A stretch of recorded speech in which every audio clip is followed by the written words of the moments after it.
تصور کیجئے ایک ایسی سرزمین کا جہاں صدیوں سے مختلف تہذیبیں اپنے عروج و زوال کی داستانیں رقم کر رہی تھیں۔ یہ خطہ جسے آج ہم بر صغیر کے نام سے جانتے ہیں، علم و فن کا گہوارہ تھا، جہاں موئنجو داڑو اور ہڑپا جیسی قدیم تہذیبوں کے نشانات آج بھی اپنی شان و شوکت بیان کرتے ہیں، جہاں بلند و بالا مندر تھے، فلسفے کے گہرے چشمے پھوٹے اور طاقتور سلطنتوں نے جنم لیا جنہوں نے اپنے اصولوں پر صدیوں حکومت کی۔ لیکن پھر ایک نیا پیغام آیا، ایک ایسا پیغام جو دنیا کے ایک دور دراز صحرا سے اٹھا اور امن، مساوات، بھائی چارے اور عدل و انصاف کا پرچار کرتا رہا۔ یہ کوئی عام پیغام نہیں تھا بلکہ ایک مکمل ضابطہ حیات تھا۔ یہ کیسے ممکن ہوا کہ ہزاروں میل دور سے آنے والا یہ دین ایک بالکل مختلف ثقافتی پس منظر رکھنے والی سرزمین پر بھی اپنی جڑیں مضبوط کر گیا؟ کیسے ایک مذہب جو ابتدا میں چند افراد کے ساتھ شروع ہوا، بر صغیر کی کروڑوں کی آبادی کا حصہ بن گیا؟ اور کیا یہ سب محض طاقت کے زور پر ہوا یا اس کے پیچھے کوئی گہرا تہذیبی انقلاب کار فرما تھا؟ آج ہم اس حیرت انگیز کہانی کو سمجھنے کی کوشش کریں گے کہ بر صغیر میں اسلام کی آمد کیسے ہوئی۔ السلام علیکم، آپ دیکھ رہے ہیں ہسٹوریکل سیریز۔ آج ہم بر صغیر میں اسلام کے قدم جمنے کے اس غیر معمولی سفر کا جائزہ لیں گے، جو صرف عسکری فتوحات سے نہیں بلکہ دلوں کی فتح، اخلاقیات کی برتری اور روحانیت کے گہرے اثر سے بھی عبارت ہے۔ اس سفر نے بر صغیر کی تاریخ، ثقافت اور سماجی ڈھانچے کو ہمیشہ کے لیے بدل دیا۔ اسلام کی آمد کا پہلا اور شاید سب سے پرامن باب تجارت اور امن سے لکھا گیا۔ 7ویں صدی عیسوی میں یعنی اسلام کے ابتدائی دور میں ہی عرب تاجر بر صغیر کے ساحلی علاقوں، خاص طور پر جنوبی ہند کے مالابار کوسٹ موجودہ کیرالا میں فعال تھے۔ یہ وہ زمانہ تھا جب عرب اور ہند کے درمیان بحری تجارت صدیوں سے جاری تھی، اور اس میں مسلمان تاجروں نے بھی اپنا حصہ ڈالنا شروع کر دیا تھا۔ یہ تاجر اپنے ساتھ صرف قیمتی اشیاء جیسے مثالیں، ہیرے، جواہرات اور ریشم ہی نہیں لاتے تھے بلکہ اپنے بہترین اخلاق، ایمانداری اور اسلام کا سادہ لیکن پرکشش پیغام بھی لاتے تھے۔ وہ جہاں جاتے اپنی سچائی اور دیانت سے لوگوں کو متاثر کرتے۔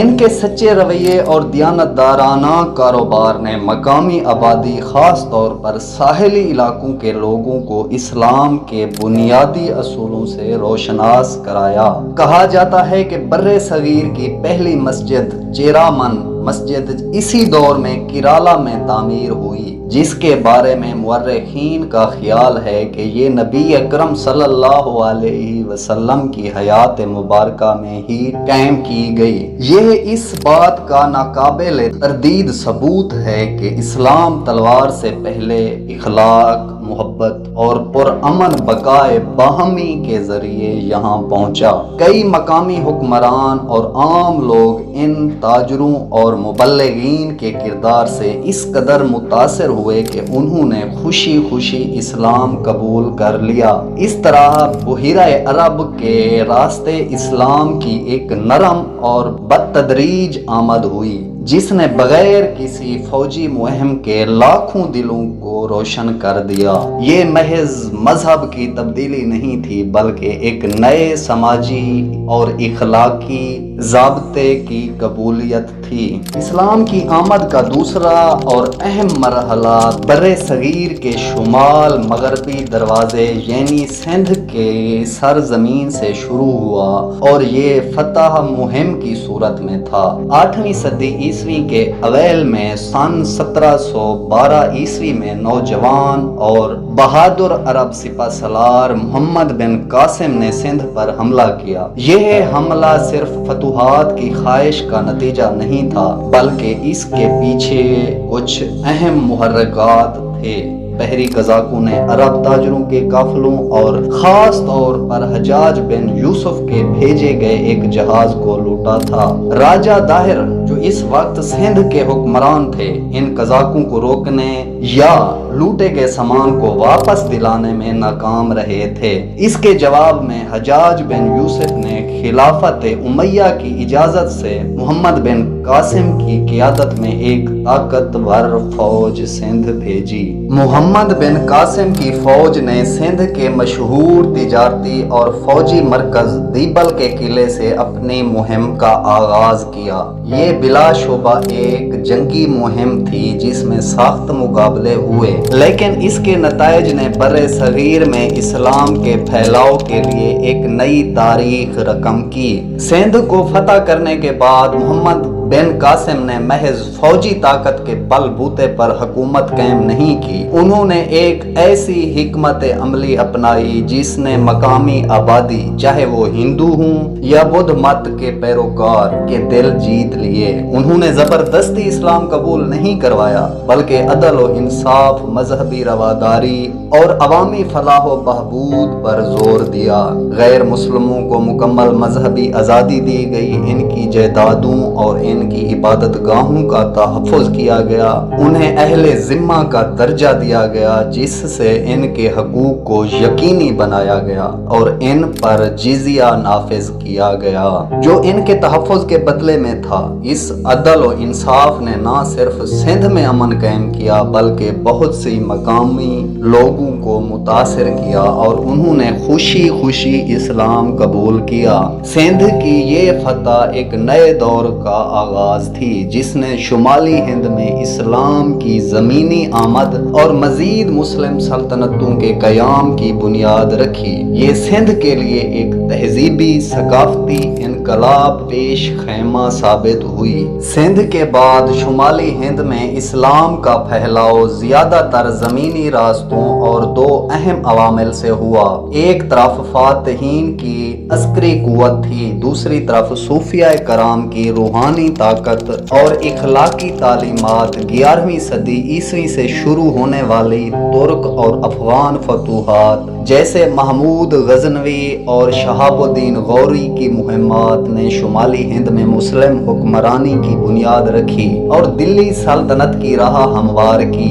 ان فاتحین کا مقصد سیاسی اقتدار کا حصول تھا، لیکن ان کی آمد نے بر صغیر میں اسلامی اثرات کو مزید مستحکم کیا۔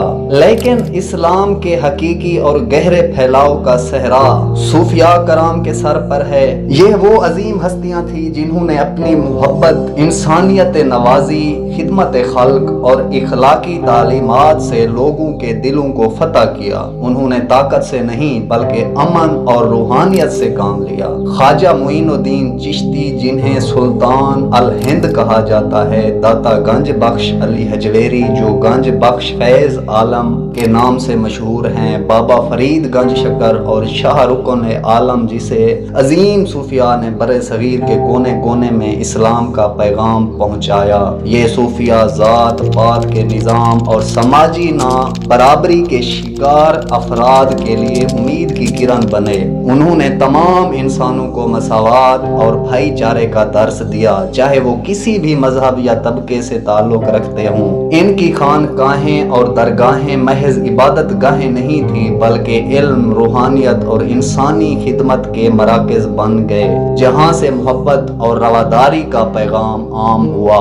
لوگ ان کی محفلوں میں آتے، ان کی تعلیمات سے متاثر ہوتے اور اسلام کے دامن میں پناہ لیتے۔ یہ صوفیاء ہی تھے جنہوں نے اسلام کو مقامی ثقافت اور روایات کے ساتھ اس طرح ہم آہنگ کیا کہ وہ لوگوں کے لیے اجنبی نہ رہا۔ انہوں نے مقامی زبانوں میں شاعری کی، مقامی موسیقی اور فنون کو اسلامی تعلیمات کے سانچے میں ڈھالا اور ایسے پل بنائے جس سے اسلام برِ صغیر کے لوگوں کی اپنی پہچان کا حصہ بن گیا۔ ان کی کاوشوں نے اسلام کو ایک فوجی قوت کی بجائے ایک روحانی اور سماجی تحریک کے طور پر پیش کیا، جس نے لاکھوں افراد کو اپنا گرویدہ بنا لیا۔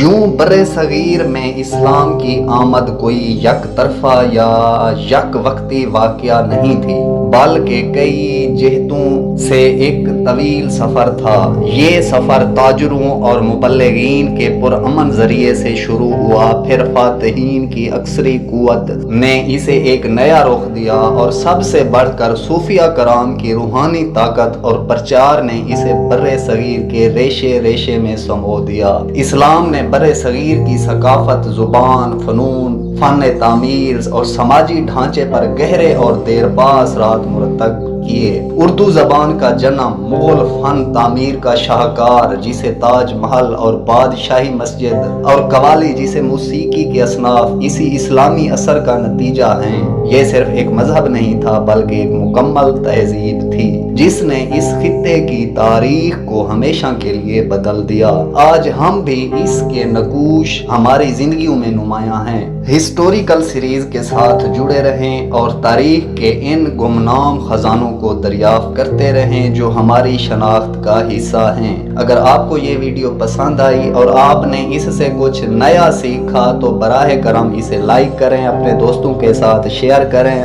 اور ہمارے چینل کو سبسکرائب کرنا نہ بھولیں۔